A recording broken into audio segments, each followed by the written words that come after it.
Saya akan ambil tema yang lebih besar, yaitu amal-amalan 10 hari terakhir Ramadan. Nanti mencakup juga sedekah di situ. Rasulullah SAW memberikan perlakuan khusus terhadap 10 hari terakhir Ramadan, melebihi terhadap 20 hari sebelumnya. Dalam hadis dikatakan, kana Rasulullah sallallahu alaihi wasallam idza dakhala al-'ashr ahya laylahu wa ayqaza ahlahu wa jadda wa sadda mi'zarahu. Adalah Nabi sallallahu alaihi wasallam kalau sudah masuk 10 hari terakhir Ramadan, maka dia melakukan 4 hal. Pertama, ahya lailahu, menghidupkan malamnya. Ya. Kedua, wa aiqaza ahlahu, dia ikut sertakan keluarganya, istrinya, anaknya, ponakan, sepupu untuk menghidupkan malamnya. Yang ketiga, wajadda, lebih bersungguh-sungguh beribadah. Yang keempat, wasadda mi'zarahu, dia kencangkan ikat pinggangnya, sarungnya. Penafsirannya, dia tidak bergaul dengan istrinya karena 10 hari terakhir itu dia beriktikaf di masjid. Kaum muslimin rahimahullah, ada 4 tadi amal tadi. Yang pertama tadi ahya lailahu, itu menghidupkan malam, begadang. Tapi begadang dari ibadah, bukan begadang di koa gitu ya, atau begadang di sinetron Korea, begadang itu. Begadang ibadah. Jadi Nabi itu biasanya masuk nih semalam seperti ini, dia masuk ke tempat iktikafnya di Masjid Nabawi dan tidak keluar-keluar sampai malam takbiran, sampai Lebaran. Beliau fokus beribadah di masjid itu. Itu yang disebut dengan iktikaf. Jadi kita ini iktikaf nih, tapi sementara sebenarnya kan, besok pulang lagi. Atau karena kolak mah di rumah gitu. Kalau Nabi tidak, 24 jam beliau di masjid. Kecuali tentu kebutuhan kemanusiaan, mau ke toilet itu ya, mau makan. Tapi kalau tidak ada, hanya sekedar umpamanya berkunjung kepada orang sakit, beliau hanya menyampaikan salam untuk tidak memutus iktikafnya. Nah, jadi itu beliau lakukan. Jadi dalam riwayat disebutkan oleh Aisyah, Rasulullah iktikaf di masjid dan dia menjaga iktikafnya, tidak keluar kecuali karena hajat kemanusiaan, hajat manusia seperti makan, buang air dan sebagainya tadi. Kalau rambutnya kusut, Nabi itu kan suka rapi rambutnya, dia julurkan kepalanya ke pintu rumah, ke jendela rumah, lalu aku menyisirnya dari dalam. Jadi Nabi itu kan rumahnya kayak di pintu itulah. Ini mimbar 22 meter jaraknya, mimbar Masjid Nabawi. Sekarang rumah Nabi itu itulah makamnya. Rumah Nabi beserta Aisyah itulah makamnya. Lebarnya 3 meter, panjangnya 5 meter. Jadi rumah petakan aja rumah Nabi. Itulah rumah Nabi. Kasurnya terbuat dari anyaman daun korma. Kalau dia tidur kelihatan jejaknya di punggung. Sampai menangis Umar, wahai Rasulullah, engkau penguasa, engkau Nabi, tapi begini hidup. Apa kata Rasulullah? Apa bagiku dunia ini, wahai Umar? Manusia ini dalam kehidupan adalah seperti seorang musafir melakukan perjalanan jauh ujungnya ke akhirat kan gitu. Lalu dia berhenti sejenak di pohon yang rindang. Berapa lama betul lah orang itu berhenti di pohon rindang itu? Mau sejam, 2 jam, nah itulah kehidupan dunia.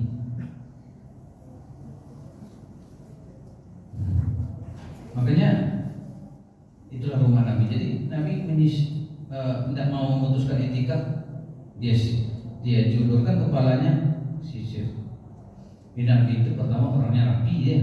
Yang kedua dari hadis tadi, itikaf kalau dapat tidak diputus jangan diputus. Yang ketiga, betapa mesranya hubungan Nabi dengan istri-istrinya. Disisir oleh istrinya. Pak, lawaran kali disisir oleh ibu. Hah? Enggak ada. Ini kata-kata yang Melengai. Melengai. Yang ketiga, yang keempat, apa do di julu mana?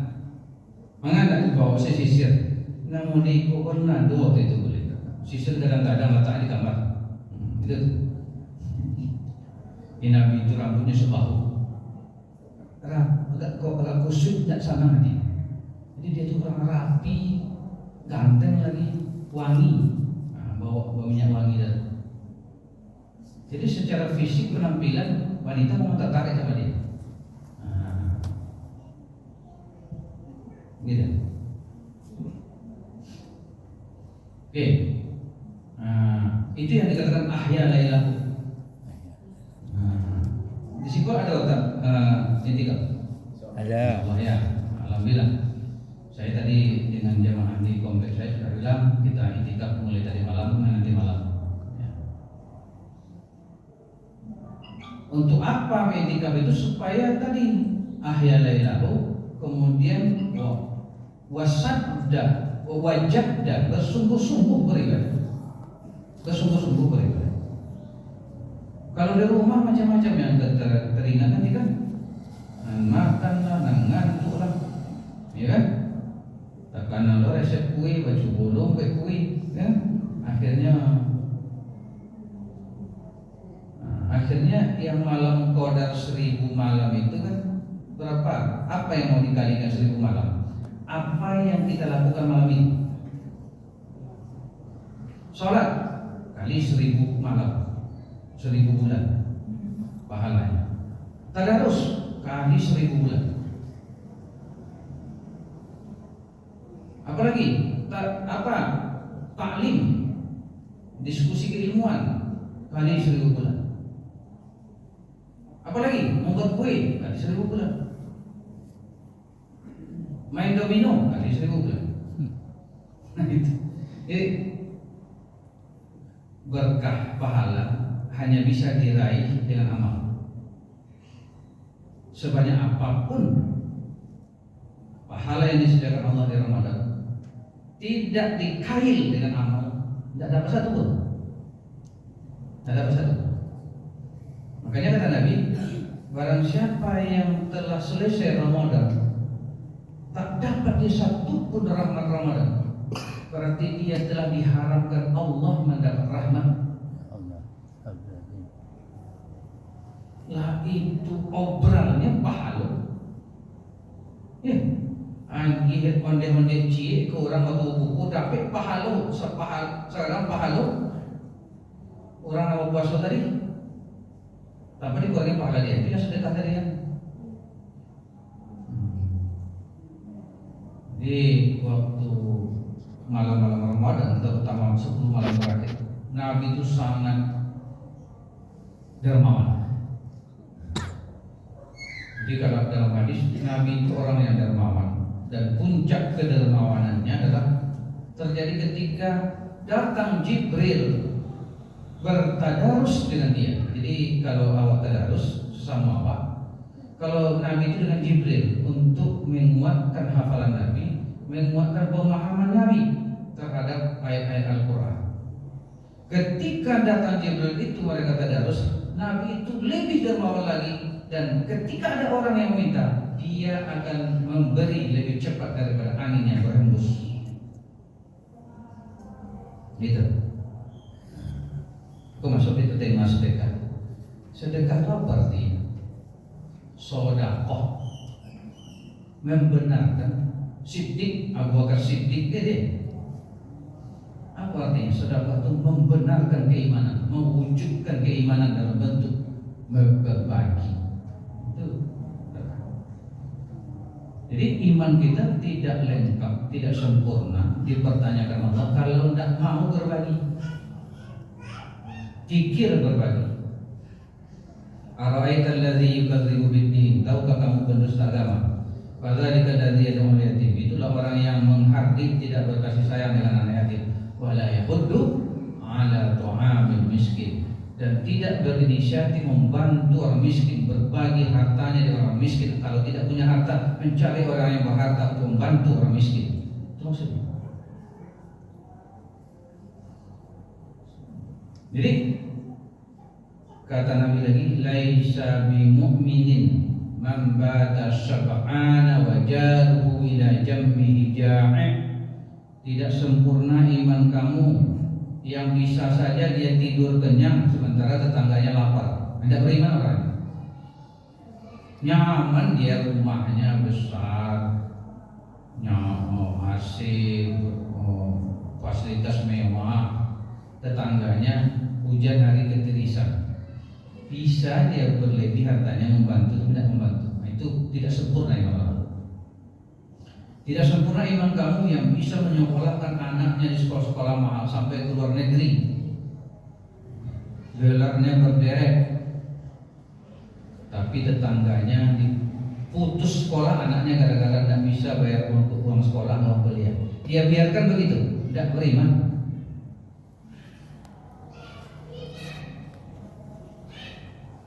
Tidak beriman. Karena begitu pemurahnya Allah kepada dia, kadang-kadang usahanya sedikit dapat banyak, lalu tidak mau berbagi kepada hamba Allah yang disempitkan Allah rezekinya. Padahal ketika Allah memberikan kelimpahan rezeki itu, ada tanggung jawab, ada ujian di situ. Bagaimana kamu berbagi?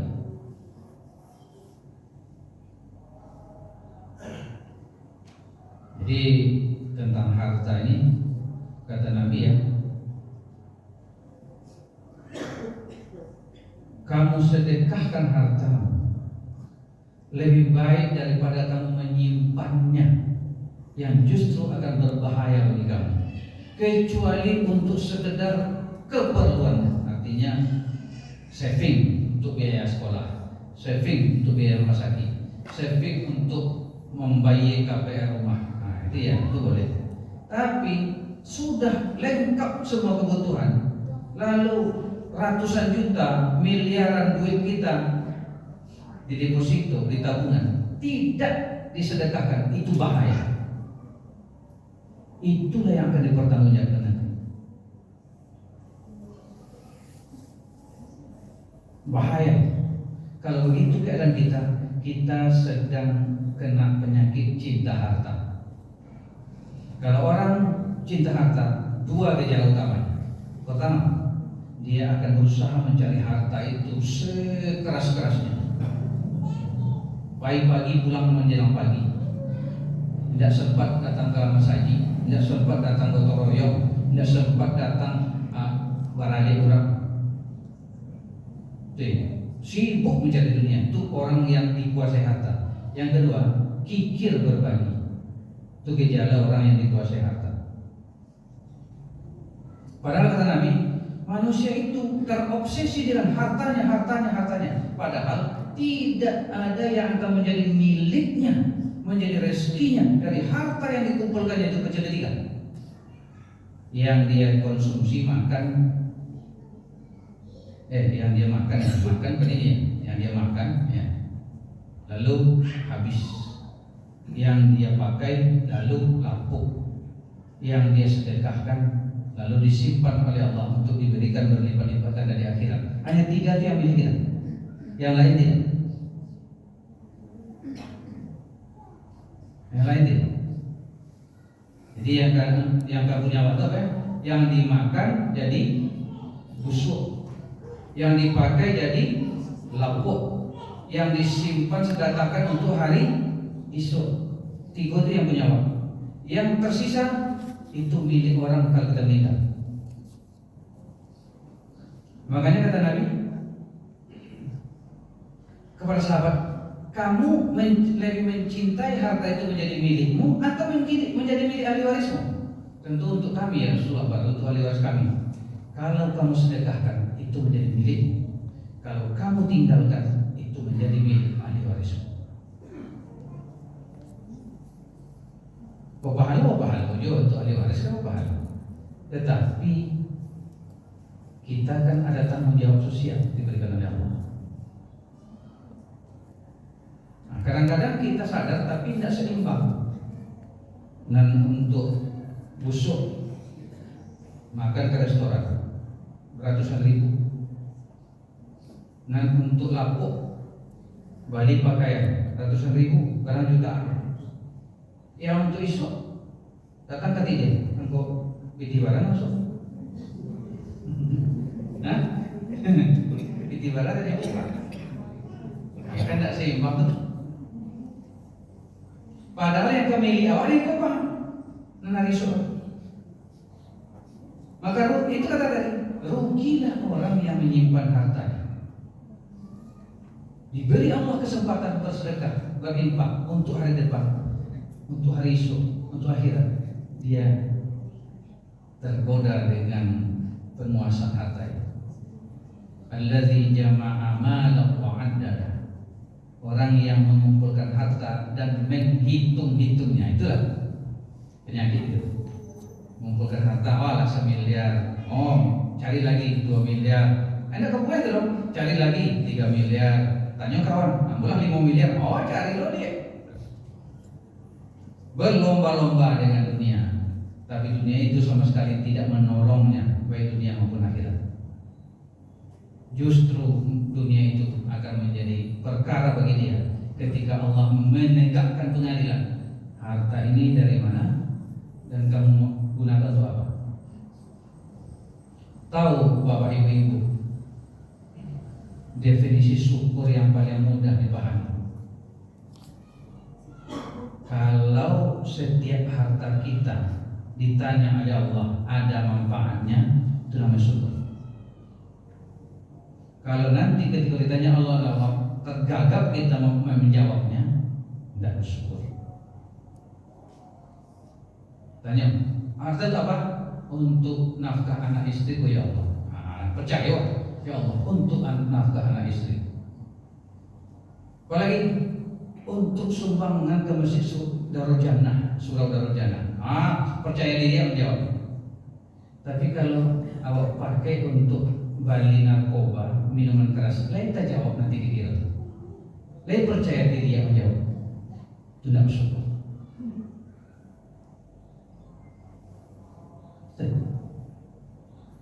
Beli baju banyak-banyak tapi tidak terpakai, lain tak jawab dikira.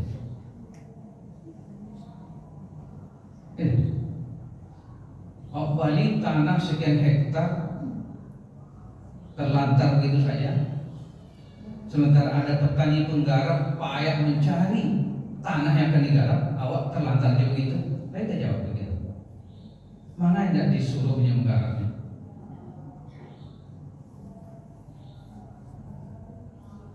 Jadi itu yang paling mudah. Tanya diri kita, harta itu terjawab tidak oleh kita di akhirat nanti penggunanya. Kalau terjawab bersyukur, kalau tidak malu kita atau takut kita tidak bersyukur. Nah makanya mari kita bersedekah, sisakan untuk keperluan masa depan sesuai dengan perhitungannya. Kalau dihitung mana, kok sakit, kok itu, kalau itu tidak cukup, ini mau terlihat, ya kan? Kok tantak untuk orang surang para miliar itu kan tantak anak orang itu membayar kali itu. Jangan kekhawatiran tentang itu menghalangi kita bersedekah. Nah, itu saja barangkali Bapak Ibu. Banyak maaf, terima kasih. Assalamualaikum warahmatullahi wabarakatuh. Waalaikumsalam.